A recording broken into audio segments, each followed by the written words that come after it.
Berproses menuju kesejatian diri. Bersama Siwo Agus Hidayat. This is Light FM, the best slow hit station.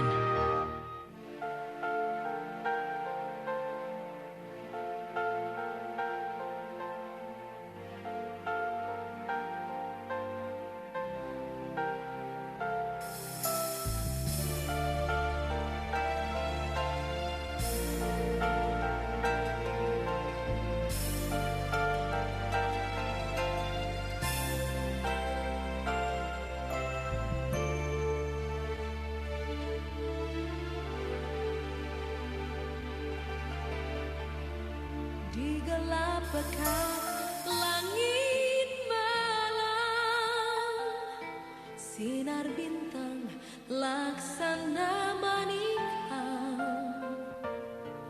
Betapa agungnya ku rasakan segala kuasa-Mu, Tuhan.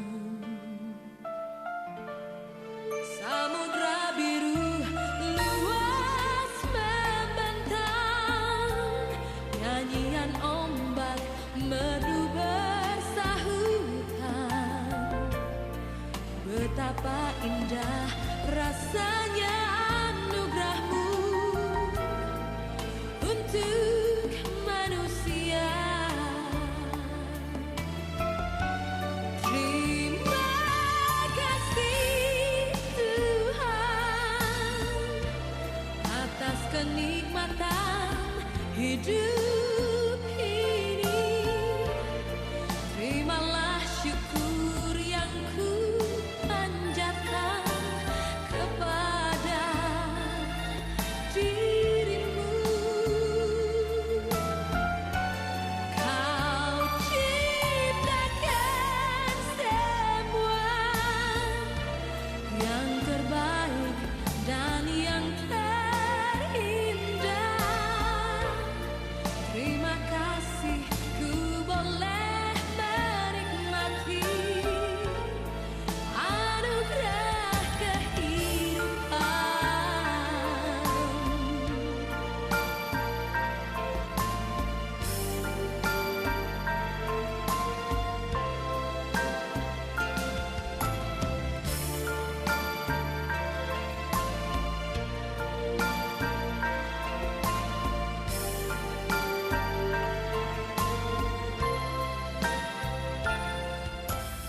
One Five Light FM, the best slow hit station. Assalamualaikum warahmatullahi wabarakatuh. Baik, Light Audience, kembali kita berjumpa dalam berproses menuju kesejatian diri. Dan seperti biasa, kita akan sharing dengan Siwo Agus Hidayat ya. Untuk edisi hari ini, hari Kamis tanggal 20 November 2008. Assalamualaikum Siwo. Waalaikumsalam warahmatullahi wabarakatuh. Iya, kelihatannya sehat-sehat Siwo ya. Iya sih. Alhamdulillah.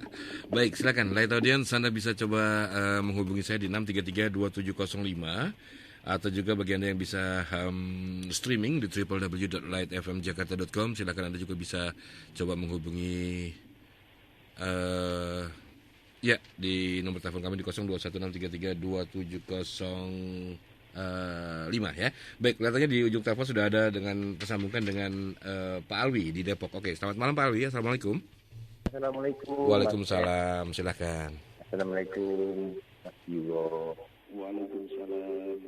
Apa kabar? Baik. Jiwo, Halo.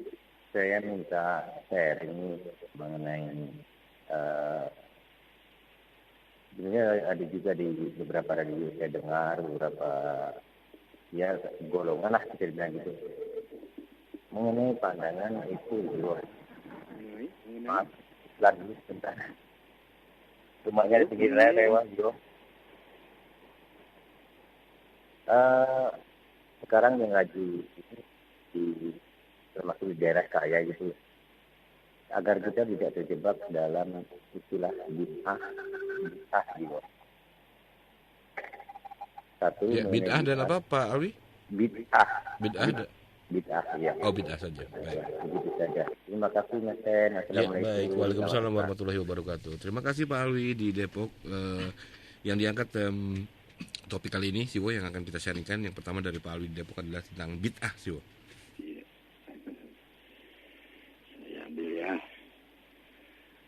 Kepada seluruh light audience serta seluruh staf dan keluarga besarnya. Assalamualaikum warahmatullahi wabarakatuh. Bismillahirrahmanirrahim. Walhamdulillahi rabbil alamin. Wassallallahu ala Muhammadin wa alihi tahirin. Wala hawla wala quwata illa billahil aliyil azim. Light audience seluruhnya yang budiman, kita ketemu lagi, kita sharing kembali. Semoga tidak sekedar kita bersama share pemahaman, tetapi semoga bisa menambah gizi spiritual kita. Dan untuk itu hanya bisa manakala kita tidak keliru di dalam menata niat kita. Semoga kita semakin mampu mewaspadai niat kita.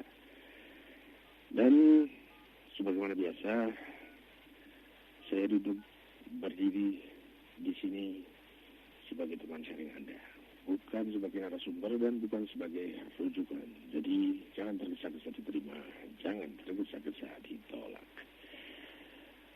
Topik pertama yang diangkat oleh Mas Alwi, bagaimana agar kita tidak terjebak ke dalam bid'ah.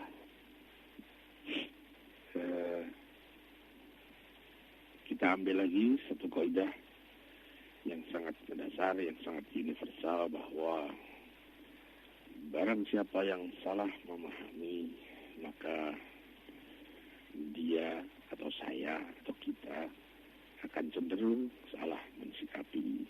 Sifat kita itu merupakan aplikasi praktis dari apa yang kita pahami. Bahkan sering terjadi, meskipun kita memahaminya sudah benar, tapi karena konsistensi ketaatan kita kepada kebenaran itu kadang goyah, sehingga meskipun pemahamannya benar, pensikapannya kadang belum sesuai dengan apa yang kita pahami. Nah, apalagi kalau pemahamannya salah, maka kecenderungannya lebih besar ke arah pensikapan yang salah.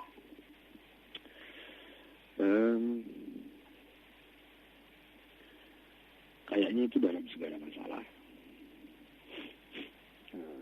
Kalau kita salah memahami istri, kita akan salah mensikapi istri. Manakala kita salah memahami suami, kita akan salah mensikapi suami. Manakala kita salah memahami kebenaran, kita juga akan salah dalam mensikapi kebenaran. Manakala kita salah memahami Tuhan, kita juga akan cenderung salah bersikap terhadap Tuhan. Dan seterusnya kepada hal yang kecil juga, apalagi kepada hal yang besar. Antara lain juga terhadap masalah bid'ah.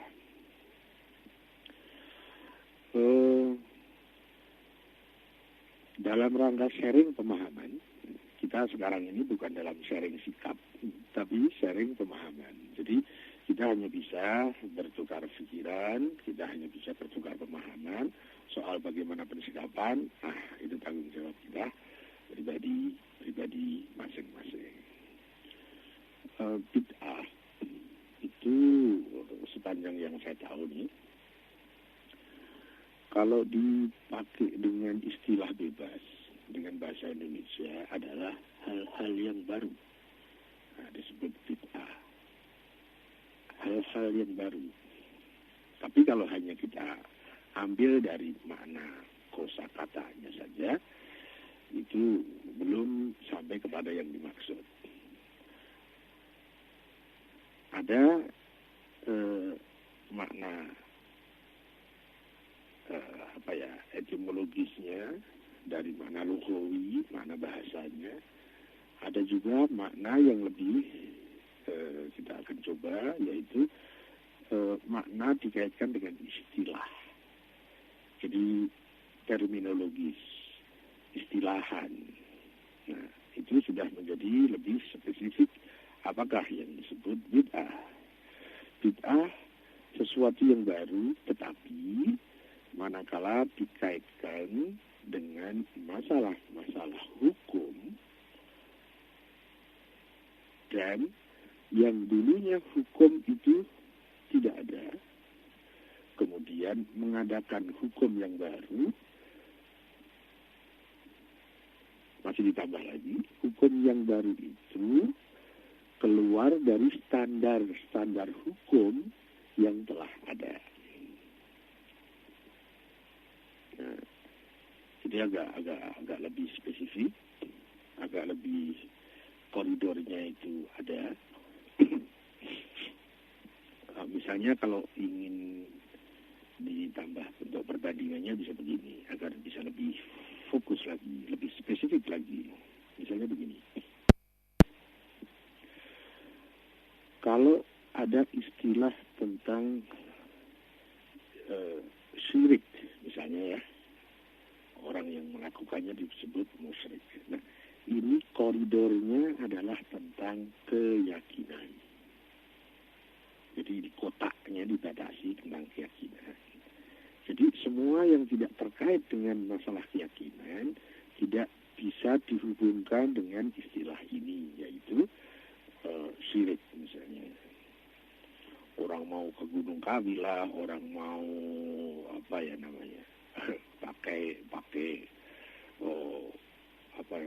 cincin, akik dan segala macam.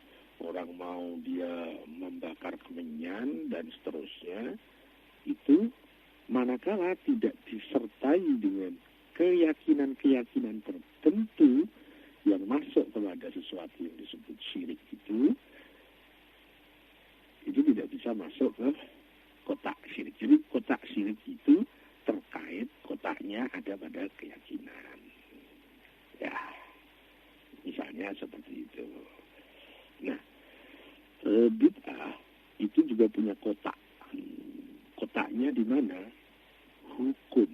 Jadi begitu kita bicara bid'ah, berarti yang kita lihat, yang kita pandang itu adalah di masalah hukumnya, ya, bukan pekerjaan-pekerjaan tertentu, bukan objek aktivitas tertentu, tetapi ada di kotak hukum. Sehingga bisa jadi orang melakukan sesuatu yang sama, tetapi yang satu terkait dengan bid'ah, yang lain tidak. Misalnya, mengadakan acara Maulid Nabi. Ada di masyarakat A melaksanakan acara Maulid Nabi. Ada di masyarakat B melaksanakan acara Maulid Nabi. Misalnya begitu ya. Nah, kalau sekedar dilihat dari objek aktivitasnya, ini sama. Mana yang terkait dengan bid'ah dan mana yang tidak, itu harus dilihat dari sisi hukumnya. Kalau di suatu masyarakat dia melaksanakan acara Maulid Nabi itu tanpa dia memberikan hukum yang baru. Ya. Kalau mau mengadakan Maulid Nabi sebagai satu wacana, sebagai satu sarana, sebagai satu wadah untuk kita lebih mengingat lagi kepada sejarah hayat Rasulullah, untuk mengingat lagi bagaimana keteladanan Rasulullah, untuk mengingat lagi ajaran-ajaran yang dibawa oleh beliau, acara Maulid Nabi dijadikan sebagai sarana, sebagai wacana, sebagai medan, tanpa harus memberikan hukum. Nah, maka karena tidak ada terkait dengan masalah hukum di situ, maka tidak terkait juga dengan bid'ah. Nah, kita coba bandingkan dengan yang lain. Ada satu komunitas yang melaksanakan Maulid Nabi, tetapi disertai dengan memberikan statement hukum di situ bahwa melaksanakan Maulid Nabi di bulan Maulid itu wajib ain. Nah, di situ sudah terkait dengan hukum. Nah, kemudian perlu dilihat apakah memberikan statement hukum kepada objek tersebut itu menyalahi kepada standar hukum yang telah ada atau tidak. Manakala tidak menyalahi, itu sama sekali tidak ada hubungannya dengan bid'ah. Tapi kalau menyalahi, yang tadinya itu asli standar hukumnya itu misalnya sunnah atau mubah, kemudian itu dikasih satu pangkat hukum baru, wajib ain. Sehingga kalau pada bulan Maulid orang per orang tidak melaksanakan acara Maulid Nabi, maka dia sudah melanggar wajib ainnya. Nah, itu sudah permasalahan hukum. Jadi terkait dengan masalah bid'ah, sepanjang yang saya tahu hingga detik ini, bid'ah kotak yang terkait dengan masalah bid'ah adalah kotak hukumnya, bukan kotak aktivitasnya, bukan bentuk pekerjaan dan apa yang dilakukan, tetapi terkait kepada adakah ada hukum-hukum yang baru yang menyalahi standar hukum yang telah ada. Ya, kurang lebih seperti itu. Dan bisa juga misalnya, mohon maaf, ada seseorang dia sholat tahajud, kemudian orang B sholat tahajud. Ada kemungkinan kalau di sana itu kemudian disertakan hukum baru, maka itu juga terkait dengan permasalahan bid'ah. Yang satu, seseorang tadi sholat tahajud, dia melaksanakan pekerjaan ini dan dia sangat meyakini bahwa ini hukumnya sunnah. Nah, yang satu lagi mungkin dalam rangka ingin menyangatkan, ingin mempertegas tentang baiknya sholat tahajud, sampai dia menfatwakan bahwa sholat tahajud itu hukumnya wajib. Nah, jadi kegiatan sholat tahajud itu kalau kemudian sudah diberi pangkat hukum baru yang menyalahi hukum semula, maka itu terkait dengan permasalahan bid'ah. Ini kita melihat kotak permasalahannya. Kemudian yang kedua, kalau kita melihat orangnya, siapakah yang terkait terhadap bid'ah ini? Nah, dulu saya punya pemahaman bahwa siapapun yang terkait kepada masalah-masalah seperti tadi itu, yang masuk kepada koridor bid'ah, maka dia adalah pelaku bid'ah. Tetapi seiring dengan perkembangan, pembelajaran, proses, paling tidak hingga sementara detik ini, saya membagi paling tidak menjadi dua, yaitu satu, si pembuat bid'ah, dan yang kedua adalah korban dari sang pembuat bid'ah. Jadi kita pisahkan antara siapa pelaku dan siapa korban.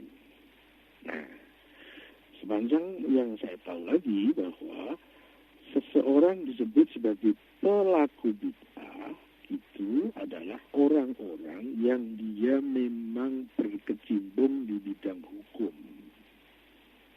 Ya, yang kekuatan statement hukumnya itu bisa mempengaruhi masyarakat lingkungannya. Paling tidak dia adalah sesepuh masyarakat atau yang dituahkan di masyarakat. Lebih spesifik lagi adalah dia memang orang yang berwenang di bidang hukum. Ya, jadi bukan masyarakat pada umumnya. Kalau masyarakat pada umumnya dia terjebak kepada permasalahan bid'ah, itu dia korban bid'ah, bukan pelaku bid'ah. Pelaku bid'ah adalah yang membuat hukum yang baru yang bertentangan dengan standar hukum asalnya. Ya, kurang lebih seperti itu. Mudah-mudahan tidak puas. Ya, saya kembali dulu kepada Mr. Brian Silver Sam Samudra. Oke, terima kasih Siwo. Lengkap sekali namanya Siwo ya. Oke, kita coba terima telepon lagi. Silakan light audience di 0216332705 atau juga yang streaming silakan ya.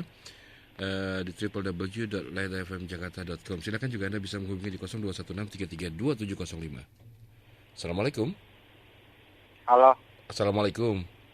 Halo. Halo, assalamualaikum. Halo. Iya, baik. Silakan yang lainnya di 0216332705. Sementara dari SMS itu nanti kita coba bacakannya nanti ya. Di sesi berikutnya sih, ya. Assalamualaikum. Waalaikumsalam. Iya, dengan siapa ini? Dengan Saiful. Di siapa, Pak? Saiful. Pak Saiful. Iya. Pak Saiful di mana, Pak? Di Lebak Bulus. Lebak Bulus, silakan, Pak.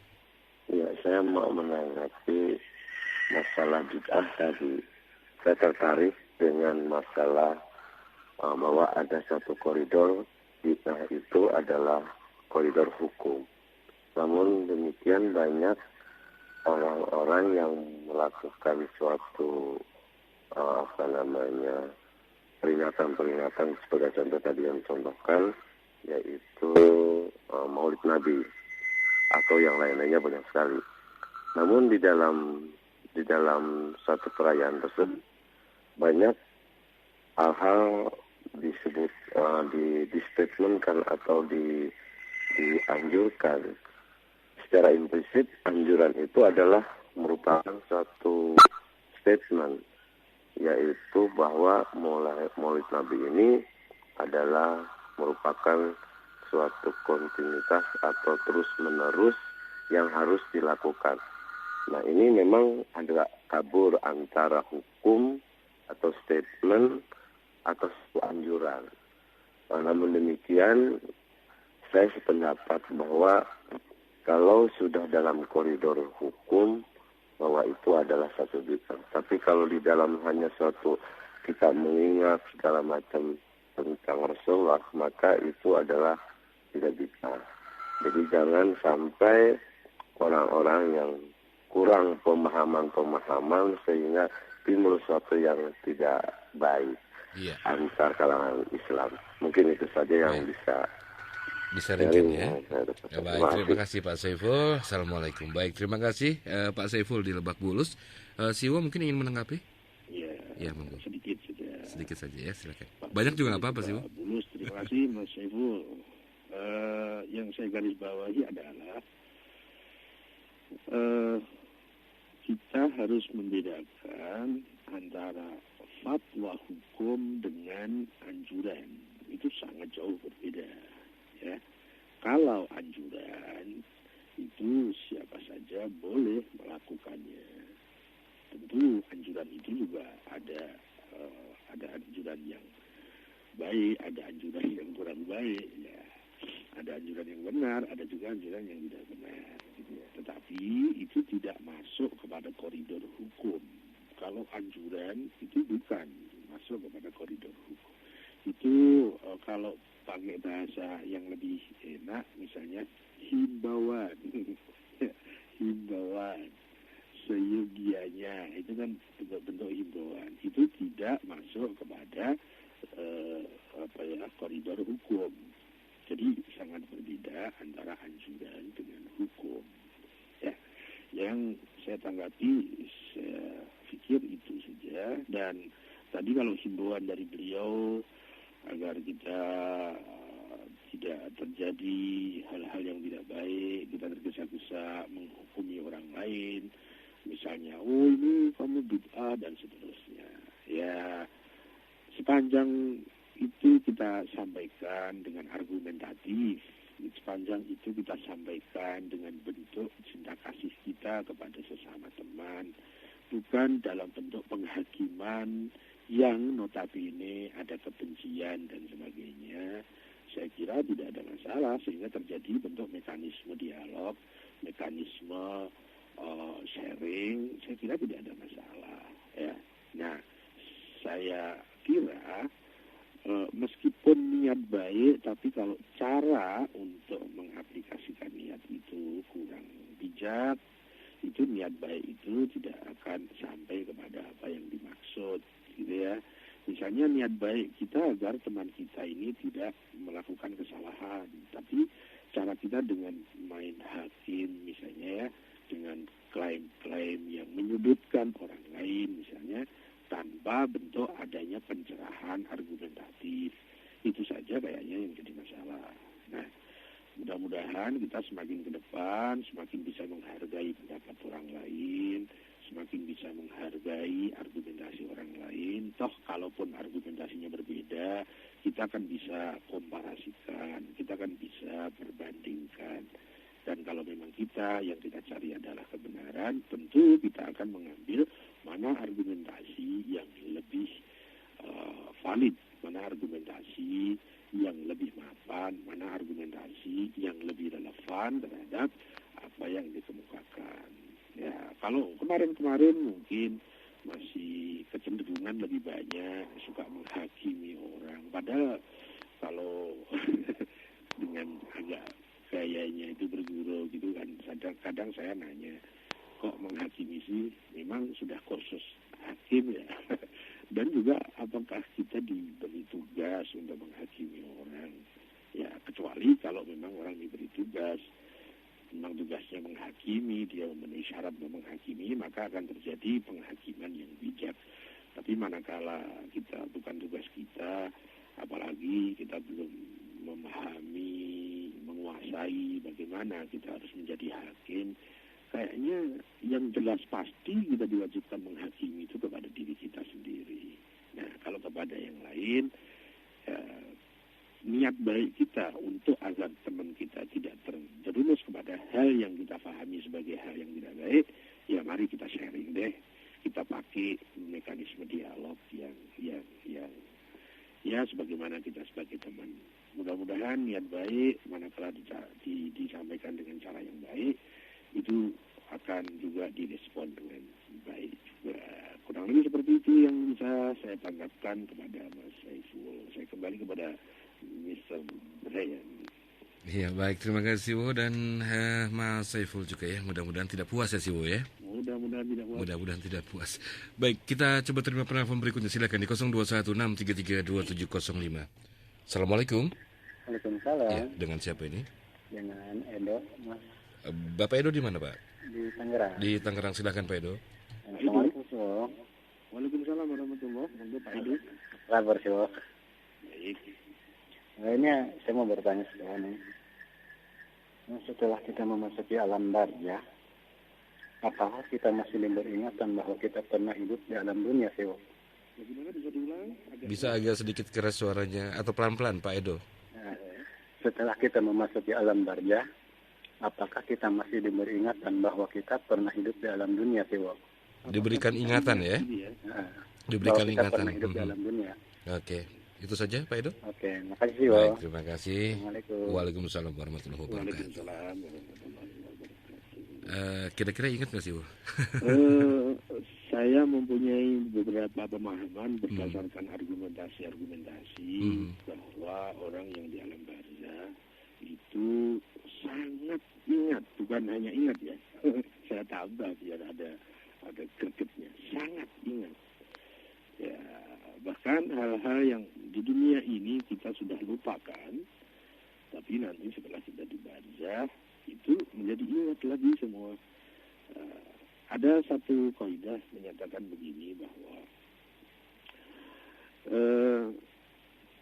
sepanjang kita mempunyai ilmu yang ada dalam diri kita, sepanjang kita mempunyai potensi-potensi yang ada dalam diri kita, tetapi di periode dunia materi ini semua dibatasi dengan adanya materi. Kita yang mempunyai potensi yang luar biasa secara spiritual, tetapi kemampuannya masih dibatasi oleh materi. Misalnya, kalau kita mau mendengar, ya, karena kita di dunia materi dan kita masih menggunakan materi, kita mendengarnya mesti lewat telinga. Kalau kita mau melihat, mesti dengan mata. Meskipun sebetulnya potensi pandangan dari pikiran ini jauh lebih luas, apalagi apalagi ketajaman pandangan spiritual itu luar biasa tajam dan luasnya, tetapi itu masih dikendala dengan alam fisik kita. Nah, pada saat kita sudah lepas dari alam fisik ini, kita ke alam barzah, banyak diajarkan, paling tidak yang saya pahami, bahwa semua hijab-hijab yang menghalangi itu akan dibuka pada saat kita mutasi ke alam yang lebih tinggi itu, yaitu alam barzah. Nah, antara lain hal-hal argumentasi seperti itu masih banyak sih yang lain, tapi kurang lebih itu aja bisa membawa sebuah pemahaman bahwa setelah kita mati, ingatan kita akan jauh lebih tajam, pemahaman kita juga akan jauh lebih tajam, mata hati kita akan juga lebih tajam, sehingga kita akan bisa memahami masa lalu dan masa depan. Kita bisa memahami mana yang benar dan mana yang hanya mirip benar atau hanya seperti benar. Kurang lebih seperti itu. Jadi kalau pertanyaannya setelah kita masuk di alam barzah, apakah kita ingat tentang kehidupan kita di dunia? Sepanjang yang saya tahu, saya pahami, kesimpulan hingga saat ini adalah sangat ingat. Kayaknya begitu. Saya kembali kepada Mas Indra Samudra. Wah, sekali-kali deh panggil lagi Mas Indra Samudra ya. Oke sih, baik, kita coba terima telepon lagi. Silakan. Night Audience, Anda yang ingin sharing sama Siwo ya. Kita masih punya waktu sekitar 28 menit ke depan sebelum kita tutup sesi ini. Kita masih ke sesi berikutnya. Oke, silakan sekali lagi di 0216332705. Juga Anda yang bisa mendengarkan kami melalui Indovision channel ID 204 di seluruh Indonesia, atau juga di seluruh dunia yang bisa streaming di www.lidafmjakarta.com. Assalamualaikum. Waalaikumsalam. Ya, dengan siapa ini? Dengan Bapak Salim. Bapak Salim. Iya. Pak Salim di mana? Mau bicara dengan Siwo. Pak Salim di mana, Pak? Di Tangerang. Tangerang. Silakan Pak Salim. Iya. Halo? Ya, silakan. Halo Siwo, Assalamualaikum Siwo. Gini Siwo, mau nanyain masalah tentang susuk Siwo. Gimana hukumnya di Islam gitu Siwo? Apa itu? Susuk? Susuk ya, bagi yang memasang susuk gitu. Oh gitu. Apa yang dimaksud susuk? Hukumnya, maksudnya hukumnya Iya, bagi pemasang susuk. hukumnya gimana di Islam? Terus ya tolong jelasin juga ya gimana gitu cara bekerjanya susuk itu. Ya gitulah Siwo ya. Yang dimaksud susuk apa ini? Hukumnya gitu. Yang dimasuk susuk itu apa? Karena ada beberapa pengertian tentang susuk ini, Pak Salim. Ya apa? masalah buat masalah pekerjaan gitu biar diterima, masalah ya banyak deh gitu keuntungan dari pemasang susuk tersebut gitu. Siwo bisa menangkap Siwo ya? Siwo? Halo? Siwo bisa ngerti maksudnya ya? Ya, itu yang susuk itu apa yang dimaksud? Kayak semacam pengasih gitu mungkin ya Pak Salim ya? Oh iya betul. Kayak semacam jimat-jimat begitulah Siwo. Oh iya, cuman dipasang di dalam tubuh gitu. Oke. Itu yang masang juga ada yang kiai, bahkan ada yang kiai, ada yang paranormal gitu. Baik, terima kasih Pak Salim. Terima kasih. Ya. Assalamualaikum. Waalaikumsalam warahmatullahi wabarakatuh. Oke, Siwo silakan, sudah cukup dimengerti tadi ya sharing dari Pak Salim di mudah-mudahan saya tidak salah mengerti. Iya. Karena susuk itu definisinya seperti apa saya belum tahu persis. Mestinya tadi saya ingin tanya, ini ada hubungannya dengan jin apa tidak gitu loh. Bisa jadi mungkin ada Siwo ya. Nah, mungkin makanya ya mudah-mudahan saya nggak salah memahami ya. Salah dimaklumi aja. Oke, baik, silakan. Ya. Jadi tadi ditanyakan susuk itu hukumnya bagaimana dan bagaimana mekanisme dari susuk itu dia bekerja. Ya ini lagi-lagi sepanjang yang saya tahu, kalau susuk itu dikaitkan tadi ada disebut paranormal. Nah ini bisa membantu pemahaman saya, meskipun juga ada dari Pak Yai misalnya. Nah kalau susuk yang dimaksud itu, yang saya pahami adalah itu memasukkan tenaga-tenaga luar dari jin. Ya, nanti di dalam hukum, dalam kajian fikih itu ada sesuatu yang disebut dengan istigdam. Istigdam itu mengkadamkan jin, gitu ya. Nah,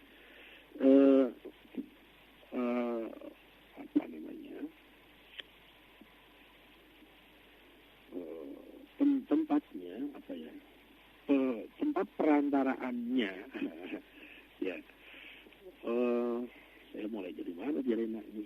Begini deh kurang lebih. Ada seseorang itu yang dia mempercantik dirinya atau mempertampan dirinya atau mengeluarkan power agar dikasihi orang, mengeluarkan inner beauty-nya agar dia lebih misalnya ya, lebih mempunyai wibawa di hadapan orang. Itu setiap orang itu sudah dibekali dengan potensi-potensi ke arah itu. Meskipun demikian, bisa kita menggunakan bantuan dari luar diri kita agar kita bisa menaikkan harga diri misalnya. Nah, bantuan itu bisa dari teman kita, bisa dari orang lain, bisa dari mass media, bisa dari promosi antar teman, ada promosi bila perlu ya nyewa iklan, bayar iklan dan lain-lain. Banyak cara yang untuk itu. Nah, ada cara lagi menggunakan tenaga dari luar, tetapi yang terkait dengan jin. Nah, mungkin yang dimaksudkan susuk itu katanya bukan kita menggunakan tenaga dari luar, tapi bukan dari teman sesama manusia, tapi dengan jin. Mungkin itu yang terkait dengan susuk. Tadi Mas Brian menanyakan apa terkait dengan pengasihan. Ya itu kayaknya gitu ya. Nah, terlepas itu apa namanya, apakah susuk atau bukan, atau jimat atau apa, terlepas itu dari paranormal atau dari Pak Yai atau dari siapa saja. Nah, tetapi saya ingin mengambil perspektifnya adalah dari bagaimana kita mempunyai hubungan, kita mempunyai hak dan kewajiban berteman sesama makhluk, dalam hal ini antara manusia dan jin. Sepanjang pertemanan itu saling memberikan manfaat, tidak saling mendolimi, itu tidak ada masalah. Ya, sebagaimana kita berteman dengan sesama manusia, itu kalau saling mendolimi juga tidak baik, tidak boleh. Nah, terhadap jin juga begitu. Nah, kita tidak boleh kita misalnya bekerja sama tapi saling mendolimi, itu tidak boleh. Nah, di dalam kasus malah salah susuk dan lain-lain yang nanti terkait kepada satu istilah teknis yang disebut dengan istiqdam, yaitu mengkodamkan jin, itu sepanjang yang saya tahu, karena dia ada unsur pemaksaan kepada jin. Nah, nanti ada sistem kunci mengunci terhadap jin sehingga jin itu harus patuh kepada tuannya misalnya.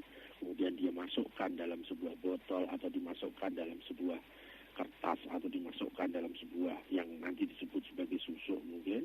Nah, kemudian dia dipaksa untuk bekerja di situ oleh orang-orang yang bisa memaksa. Nah, itu berarti sudah memasuki privasi kediriannya dia, memasuki privasi kemerdekaannya dia. Itu sudah ada bentuk pendoliman terhadap makhluk lain, dalam hal ini adalah jin. Nah, itu dalam bahasa teknis nanti disebut sebagai istiqdam. Dan istiqdam itu karena ada bentuk kezaliman terhadap makhluk lain, sepanjang yang saya tahu itu tidak diperbolehkan. Nah, singkat kata, hukum, kalau kita mau bicara tentang hukum, kita harus kembali kepada para mujtahid, dan sepanjang yang saya pelajari dari para mujtahid menyatakan bahwa istiqdamul jin wal malaikatah wal malaikah itu jatuhnya adalah haramun. Kurang lebih seperti itu. Bagaimana mekanisme itu bisa berjalan? Ya, seperti itu. Sama lah kalau kita dibantu oleh Mas Indra Samudra, kita diiklankan di Damako, ya kita kan jadi tambah dong harganya. Seperti itulah. Ya, yang mengiklankan ini bukan Mas Bayer, tapi Mas Jin itu tadi yang dimasukkan dan dipaksa di situ untuk bekerja seperti itu. Ya, kurang lebih simpel ya seperti itu. Jadi Mas Brian. Ya, sih, Bu. Ya, silakan Mas. Oke, baik. Kurang lebih begitu, Mas Iya. Tadi Mas Salim di Tangerang. Salim di Jadi Tangerang. tidak puas. Oke, baik, kita coba terima telepon lagi, silakan. Kita masih punya waktu sekitar 19 menit ke depan. Silakan di 0216332705. Assalamualaikum. Waalaikumsalam. Iya, dengan siapa ini? Yogi, Bekasi. Mas Yogi. Gimana Malam, kabarnya Mbak. Mas Yogi? Baik, Mas Yogi. Baik. Silakan. Kan Mau bicara sama Mbak. lahirnya Oke, kan cuma silakan. remote ya. Silakan sama Mbak Siwo. Assalamualaikum Mbak. Waalaikumsalam, dia kabari. Baik Mbak. Mbak tadi cerita bahwa manusia mempergunakan jin gitu ya, Bu ya. Iya. Kebalikannya ada nggak, Bu? Mau nanya itu aja, Bu. Iya, itu saja. Assalamualaikum. Baik, Mas Yogi, terima kasih. Waalaikumsalam warahmatullahi wabarakatuh. Silakan Siwo. Mas Yogi, terima kasih. Bagaimana kalau kebalikannya? Ada. Tadi di awal tadi ngobrol juga ini sama stafnya Light FM ini. Sekarang ini baru musimnya pada kesurupan masal. Saya bilang saya ikut deh gitu. Nggak boleh. Ya itu kan salah satu bagaimana dia itu memasuki kepada kemerdekaan kita. Jadi ada jin-jin yang dia mempunyai ilmu tentang itu dan dia kemudian memasuki kemerdekaan manusia. Ya sehingga manusia itu bisa disetir oleh dia. Ya sama. Ada manusia-manusia yang mempunyai ilmu tertentu di bidang itu, dia juga bisa masuk dan mengambil kemerdekaan si jin sehingga si jin itu dikuasai oleh dia. Hampir sama, tinggal masalahnya mana yang lebih mampu.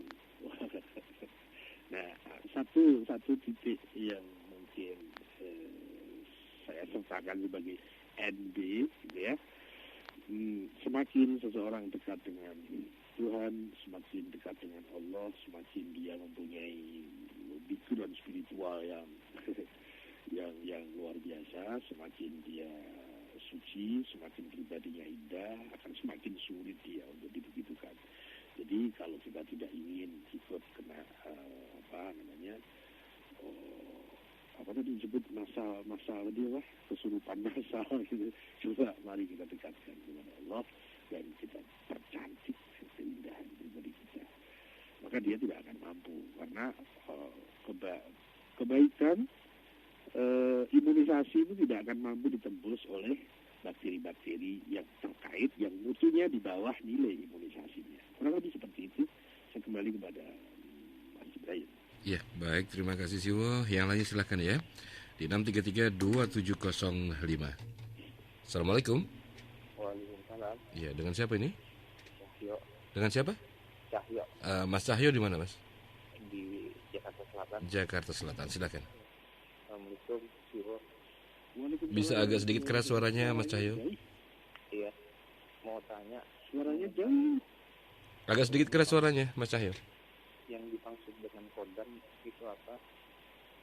Terus? Oh, oke. Hanya satu pertanyaan ya? Baik, terima kasih Mas Cahyo. Assalamualaikum. Baik, Siwo, dari Mas Cahyo tadi menanyakan dari Jakarta Selatan, apa yang dimaksud dengan kodam, Siwo?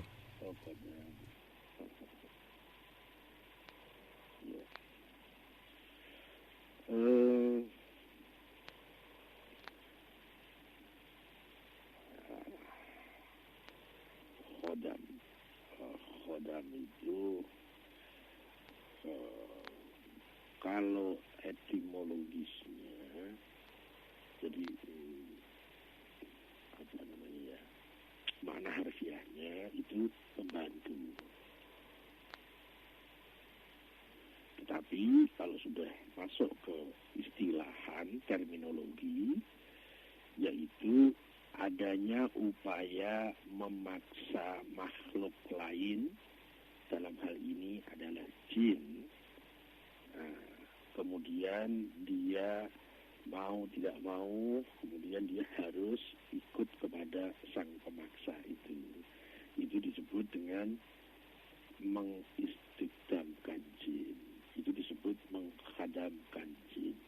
Gitu ya. Jadi kalau dilihat dari harfiah makna dari kalimat, makna dari kata itu membantu saja. Tetapi kalau sudah menjadi bentuk istilah, maka artinya bisa berbeda, yaitu seseorang yang memaksa jin menjadi budaknya, kira-kira begitu deh. Nah, itu yang disebut dengan mengkhodamkan jin. Ya, kurang lebih seperti itu yang bisa. Iya sih, Bu. Batuk ini baru musim batuk ini kayaknya. Itu kira-kira yang bisa saya sharingkan kepada Mas Cahya di Jakarta. Cahyo. Iya, silakan yang lainnya kita coba terima penelpon terakhir. Silakan 633. Sampai ke situ ya? Gimana sih, Bu? Batuknya sampai ke situ. Sampai ke lantai 2 sih, Bu. Assalamualaikum. Waalaikumsalam Iya. warahmatullahi wabarakatuh. Dengan siapa ini, Bu? Dengan Anti di Ciledug. Mbak Anti di Ciledug ya. Oke, silakan Mbak Anti. Ingin ikut menanya masalah ini nih, apa namanya sih, tadi yang dibicarakan jin, spiritual, paranormal segala macam itu. Jadi ceritanya begini sih, banyak sekali pengobatan alternatif yang mengatasnamakan Tibun Nabawiyah saat ini. Tetapi pada kenyataannya kok saya suka merasa apa iya seperti ini gitu. Terus dasarnya dari mana mereka mengatakan ini Tibun Nabawiyah, sementara aku sendiri kan nggak paham gitu. Bisa dibilang tadi pengobatan. Bisa agak pelan suaranya Mbak Anti. Iya, mengenai Tibun Nabawiyah sih. Nah, pengobatan ala Rasul. Oh, pengobatan ala Rasul ya. Jadi kan banyak sekarang kebenaran ini ada kakak sakit dan sakitnya lumayan berat ya, sakit kanker. Ini banyak pengobatan alternatif yang mengatasnamakan Tibun Nabawiyah sesuai sunnah dan syariah gitu. Tetapi kan saya sebagai orang awam kadang nggak paham gitu, karena mereka menjual ayat-ayat Allah gitu. Tapi kok kenyataannya kayaknya aku merasa agak ragu dengan ketika mereka mengadakan pengobatan itu, yang ditiup, yang di ini, yang di itu begitu. Sementara kan aku sendiri nggak paham sih, Udah gitu terus pada kenyataannya aku ngerasa ini kok ada penyimpangan, hati ada yang ada ketidaktenangan gitu ya. Mudah-mudahan itu adalah furqan ya. Hati tidak tenang, tapi pada kenyataannya si kakak merasa lebih baik gitu. Itu gimana tuh sih, Mungkin melibatkan sugesti juga kali ya, Mbak. Iya. Oke, makasih Mbak Anti. Iya, assalamualaikum. Waalaikumsalam warahmatullahi wabarakatuh. Ya, mungkin juga ada faktor sugesti kali sih, ya. Atau juga mungkin banyak faktor yang terlibat di situ.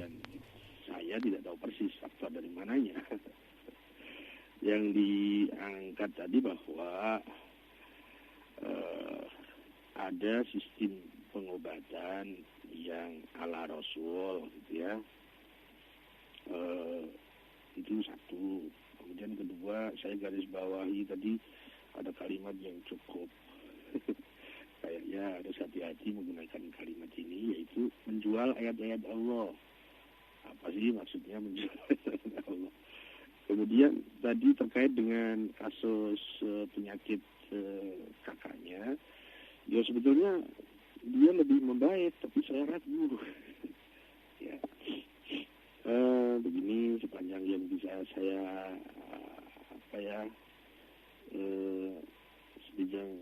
yang bisa saya sampaikan, tentu sepanjang data-data yang bisa saya tangkap dan yang sangat terbatas itu datanya. Siapapun orangnya, dia bisa saja mengatakan bahwa cara ini adalah cara ala Rasul. Ya, itu kan namanya sebuah statement, namanya sebuah berita. Nah, tetapi berita itu dimanapun selalu mempunyai dua sifat. Kalau tidak benar, ya salah. Jadi ada dua kemungkinan statement itu. Bisa jadi statement itu benar, yang beliau lakukan itu benar-benar ala Rasul, tapi bisa jadi statement itu tidak benar. Nah, untuk bisa menyimpulkan statement tadi itu benar atau tidak benar, tentu tidak mudah dan tidak bisa tergesa-gesa, dan juga tidak bisa hanya berdasarkan perasaan. Dasarnya harus bentuk-bentuk argumen dan sesuai dengan kasusnya. Ya, itu yang pertama, bahwa ada pengobatan alternatif ala Rasul. Ya, itu tidak menutup kemungkinan bahwa itu benar, tapi juga tidak menutup kemungkinan bahwa statement itu tidak benar. Nah, kita harus mempunyai bukti argumentatif untuk mengatakan itu benar atau itu tidak benar.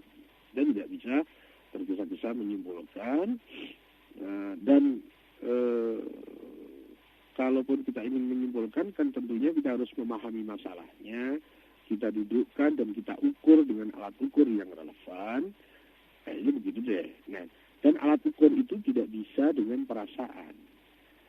Saya ragu, saya tidak setuju, saya tidak suka, itu tidak bisa untuk menjadi alat ukur.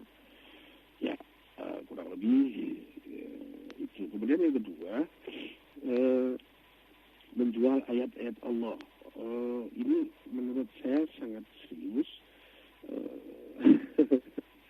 Yang dimaksudkan kalau saya belajar tafsir ini, ada ayat-ayat yang secara harfiah menurut teks kalimat verbalnya itu ada yang menjual ayat-ayat Allah, tapi maksudnya tidak serendah yang saya bayangkan dulu atau mungkin sekarang secara umum masih dipakai, yaitu yang dimaksud menjual ayat-ayat Allah itu kita mengucapkan ayat-ayat untuk menarik uang. Kayaknya enggak gitu deh. Maknanya tidak seremeh itu yang dimaksud menjual ayat-ayat Allah. Menjualnya tidak harus dengan uang, karena menjualnya dengan kekayaan ini dia, menjualnya dengan kehidupannya dia, menjualnya dengan dan lain-lain ya. Tapi yang saya garis bawahi di sini kayaknya ini kalimat yang sangat tidak mengenakan bagi yang dituju ya. Tapi apa sih yang dimaksud menjual ayat-ayat Allah itu tidak sesimpel yang kita pahami, yang saya pahami paling tidak, dan saya pernah terjebak kepada kalimat ini. Kemudian yang ketiga, ini ada kasus saya ragu atas pengobatannya, tetapi nyatanya kakak saya sakitnya membaik. Nah, berbeda ya antara sesuatu yang terjadi dengan sesuatu itu kejadian itu merupakan akibat dari kebenaran atau tidak. Itu kayaknya kotaknya berbeda. Bisa jadi sesuatu yang tidak benar itu bisa membuat lebih sehat meskipun pada hakikatnya tidak. Ya. Misal ada sebuah anjuran bahkan sampai diiklankan itu berobat dengan meminum air kencing, misal ya, maaf ini. Ya, itu mungkin pada kondisi-kondisi tertentu itu hasil secara fisikal bisa jadi seseorang bisa lebih sehat ya, meskipun skala waktunya juga perlu diperhitungkan dan bagaimana akibat jauhnya. Tapi kalau kemudian kita kembali kepada nilai hukum dan nilai kebenaran, itu dia punya koridornya tersendiri. Ya. Misalnya begini, tidak sedikit orang benar, tetapi dia sangat tidak terhormat di masyarakat. Ya, misalnya seperti itu. Ada orang yang pribadinya benar, tetapi umurnya pendek, misalnya seperti itu. Ada orang yang benar, tapi matinya dia dimutilasi. Ya. Nah, kejadian fisik itu tidak bisa serta-merta dihubungkan dengan nilai benar dan tidaknya. Jadi itu ada ruangnya berbeda. Bisa saja meskipun melakukan pengobatan dengan hal-hal yang menurut nilai hukum tidak benar, tapi bisa saja badannya menjadi lebih sehat. Bisa saja, misal contoh ekstrimnya begini, ada orang yang gagal ginjal, kemudian dia sudah dioperasi, ginjalnya menjadi baik, menjadi normal kembali. Iya kan? Membaik toh. Tapi pada saat kita runut, dia mendapatkan ginjal itu karena membunuh orang lain yang diambil ginjalnya. Ini contohnya sangat ekstrim ya. Jadi betul bahwa tadi semakin baik, tapi itu tidak membuktikan bahwa cara untuk menuju kepada yang lebih sehat itu otomatis menjadi benar. Tidak. Ya. Nah, yang ideal adalah dengan cara pengobatan yang benar, kemudian hasilnya semakin sehat badannya. Ya, tetapi juga tidak pasti bahwa cara-cara yang tidak benar itu membuat makin sehat, sebagaimana tidak pasti dengan cara-cara yang benar